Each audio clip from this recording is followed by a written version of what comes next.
Coucou tout le monde, ici Rio pour votre toute première post-drama. La post-drama, mais qu'est-ce que c'est? Alors avec les admins de la page, on a décidé de partager les dramas qu'on est en train de regarder ou qu'on a déjà regardé pour vous donner un petit peu notre avis. Tout ça sans spoil bien sûr, donc même si t'as pas vu le drama, t'as le droit de rester. Le but c'est un peu de vous aider à trouver des dramas qui vont vous plaire.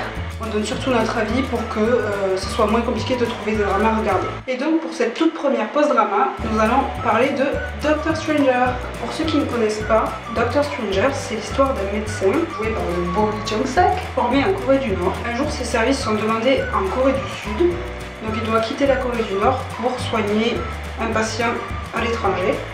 Et bien sûr, il va essayer de s'enfuir, sinon il n'y a pas d'histoire. Et parce que jusque-là, tout était beaucoup trop facile, dans sa fuite, il perd son premier amour, Song Jae-hee, joué par Jin Se-yeon. Et malgré les circonstances dans lesquelles il l'a perdu, il va employer toutes ses forces pour essayer de la retrouver. C'est pas beau tout ça.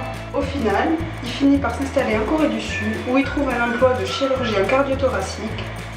Mais il ne perd pas de vue son objectif, retrouver son tout premier amour.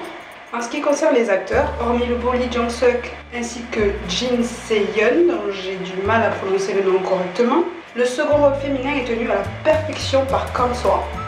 Lui, c'était un petit peu mon personnage préféré dans le drama. A noter également, pour ceux que ça intéresse, l'apparition de Bora des Sisters, qui joue le rôle de la meilleure amie du médecin. Maintenant, en ce qui concerne mon avis, la première chose que j'aurais à dire, c'est qu'il est génial. L'histoire est vraiment intéressante, les personnages sont attachants. Seul petit bémol, c'est un drama médical. Et qui dit drama médical dit je pleure à tous les épisodes. Mais ça m'a pas empêché de le regarder jusqu'au bout et de l'apprécier. Je dois être complètement maso en fait. Par contre pour la fin, il y a une partie que j'ai trouvée un petit peu décevante. Déjà pour commencer, le personnage principal ne finit pas avec la personne que je veux. Et ça c'est assez courant quand je regarde un drama. Ensuite, la réaction à la fin du personnage principal, pour moi, ça correspond plus au personnage qui nous ont montré depuis le début, mais ça m'a pas empêché d'apprécier le drama. Et voilà, notre toute première post-drama est maintenant terminée, j'espère que ça vous aura plu. N'hésitez pas à laisser un commentaire sous la vidéo pour nous dire si vous avez vu le drama dont je viens de parler et s'il vous a plu.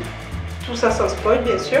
En tout cas, soyez toujours aussi nombreux à suivre nos vidéos, ça nous fait vraiment plaisir. N'oubliez pas de liker la vidéo, liker notre page Facebook et de vous abonner à notre chaîne YouTube.